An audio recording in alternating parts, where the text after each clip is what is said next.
méchant. Il y a quoi après la mort? C'est quoi la Bible vient d'où? Ça veut dire quoi le péché? C'est quoi l'évangile?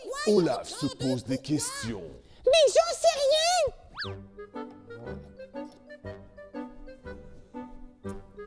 DJ, Yes? ça veut dire quoi que Dieu est Père, Fils et Saint-Esprit? Et voilà, je le savais! Mais comment ça, tu le savais? Ben, je le savais que c'était pas une bonne idée de finir le vlog sur qui est Dieu en faisant référence à la Trinité de Dieu. Non mais Jay, sérieux, c'est un bonhomme de neige. Et un bonhomme de neige qui se pose des questions en plus. Alors, de 1, c'est pas juste un bonhomme de neige, c'est Olaf. Et de 2, je trouve ça génial de l'encourager à se poser des questions. Ah mais des questions, je dis pas, c'est sûr. Mais s'il te plaît, pas des questions du genre c'est quoi la Trinité? Parce que j'ai envie de dire, ben, bonne chance. En même temps, il a le droit de savoir. On pourrait au moins faire l'effort d'essayer de lui expliquer. Regarde sa face.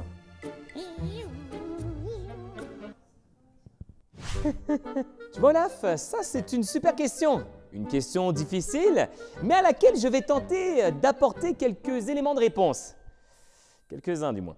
So, ça veut dire quoi que Dieu est Père, Fils et Saint-Esprit? Alors, pour faire simple, ça veut dire que le Dieu de la Bible est à la fois Dieu le Père, Dieu le Fils et Dieu le Saint-Esprit. Un être unique, Dieu, mais composé, si l'on peut dire, de 3 personnes distinctes. Ce que Tertullien, un des pères de l'Église, appellera la triunité ou Trinité de Dieu. Pour faire simple. Ah ouais, c'est juste moi qui trouve pas ça simple du tout. Moi aussi. Moi, ça va. En fait, Olaf, c'est toi qui as raison. Parce que même si ça semble facile à dire comme ça, dans les faits, c'est pas si facile à comprendre. Ça dépend pour qui, hein. Eddie, ça va la grosse tête? Bah quoi? Les grosses têtes. Il est très important de se rappeler à cette étape-ci que Dieu, dans une certaine mesure, demeure et demeurera toujours incompréhensible. Que même si nous essayons de comprendre qui il est, il nous est impossible de le comprendre parfaitement. Il est Dieu. Voilà.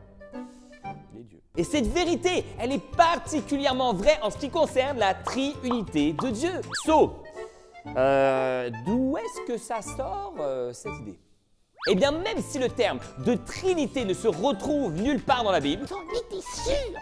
plusieurs passages dans celle-ci y font référence. Prenons par exemple Genèse 1, verset 26. Dieu dit « Faisons maintenant l'homme à notre image, à notre ressemblance. » Mais il parle à qui? Justement, c'est là tout le mystère. Le Dieu créateur est en train d'achever sa création par celle de l'homme. Et à cet instant, Dieu aurait pu dire « Je vais créer l'homme à mon image, à ma ressemblance. » Mais non, il parle au nous, deuxième personne du pluriel, comme si Dieu n'était pas seul. Alors là, c'est pas juste pas simple, hein, ça commence à être bizarre. Et ce n'est pas tout. Dans ce chapitre de la Genèse, le terme Dieu est tiré de l'hébreu Elohim, un terme qui n'est pas singulier, mais pluriel. L'air de dire qu'au commencement, il n'y avait pas qu'un seul Dieu, mais plusieurs.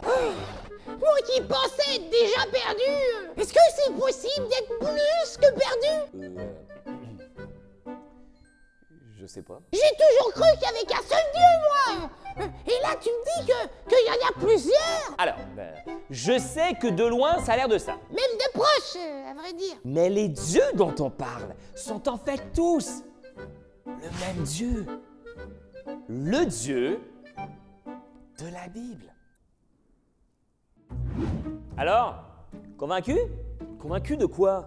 Ah bah je sais pas, peut-être que c'était pas une si bonne idée que ça d'aborder la question de la Trinité avec un bonhomme de neige. Olaf, excusez, il essuie du temps aussi, et puis je suis sûr qu'avec mes prochaines explications, ça va faire plus de sens. Voilà. Ah non mais moi je demande qu'à voir, hein. Retiens simplement que l'idée d'un Dieu pluriel était présente dès les premiers versets de la Bible. Maintenant, te souviens-tu des paroles de Jésus prononcées juste avant son ascension vers le ciel? Son ascension? Sa remontée au ciel, après sa mort, sa résurrection, non Rafraîchis-moi la mémoire. Matthieu 28, verset 18. Tout pouvoir m'a été donné dans le ciel et sur la terre. Allez donc et faites de toutes les nations des disciples.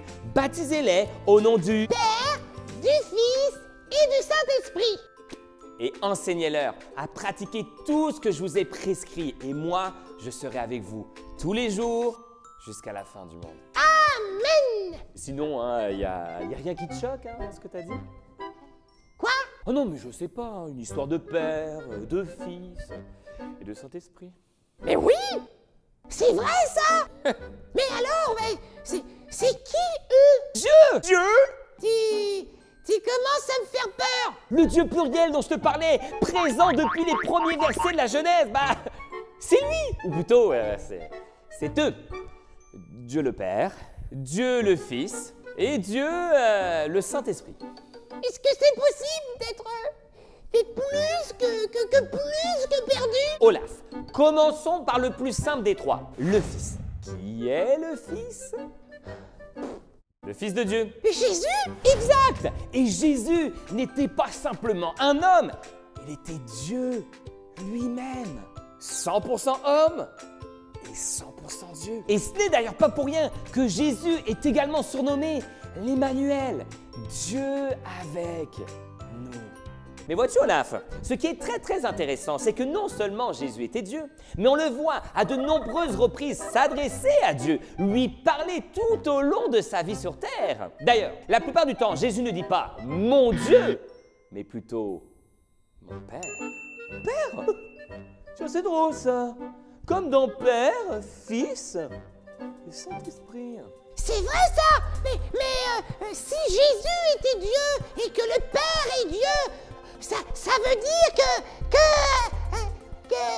mon cerveau est en surchauffe. Ouais, toi, au moins, c'est de la neige, Ça doit refroidir vite. Bref, le Père, le Fils, c'est Dieu. Mais ce n'est pas tout. Il manque le Saint-Esprit. Et il vient d'où, lui? J'imagine que tu vas me dire de Dieu. En fait, c'est l'Esprit de Dieu. L'Esprit de Jésus en nous. En Galates 4, verset 6, l'apôtre Paul dira ceci dans sa lettre. Et parce que vous êtes ses fils et ses filles, Dieu a envoyé dans votre cœur l'Esprit de son Fils qui crie « Abba, Père !» Non, ça serait un blooper. Abba, Père. Alors, Dieu le Père est au ciel. Jésus, le Fils, est retourné auprès de son Père. Oui. L'ascension. Mais il ne nous a pas laissés seuls. Il nous a envoyé son esprit. Et par cet esprit, nous avons l'assurance que Dieu est avec nous. Si nous reconnaissons que Jésus est le Sauveur et Seigneur de nos vies. Évidemment. C'est compliqué, Jay. Je sais. Et crois-moi, non seulement mes explications sont bien imparfaites, mais même moi, je sais même pas ce que tout ça signifie. Dieu, reste Dieu. Au-delà de toute compréhension. D'ailleurs, beaucoup ont essayé de mieux comprendre la triunité de Dieu en utilisant des exemples comme l'eau, par exemple, qui peut être à la fois liquide, comme l'eau du robinet, gazeuse, la vapeur d'eau, et solide. sous forme de neige ou de glace. Et tu sais de quoi tu parles. Mais même cette image et bien d'autres sont très imparfaites pour expliquer réellement la Trinité divine. Car contrairement à l'eau par exemple, Dieu n'existe pas sous 3 états différents. Dieu est à la fois un être unique et 3 personnes. Au passage, salut Jérémy. Salut. C'est vrai. Salut Jérémy. Salut. Et chacune de ces personnes est pleinement Dieu et pas juste une part de lui comme pourrait l'être une part de gâteau. Elles sont un peu comme 3 modes d'existence de Dieu, mais demeurant Dieu lui-même. Bref. Un mystère. Un méchant gros mystère.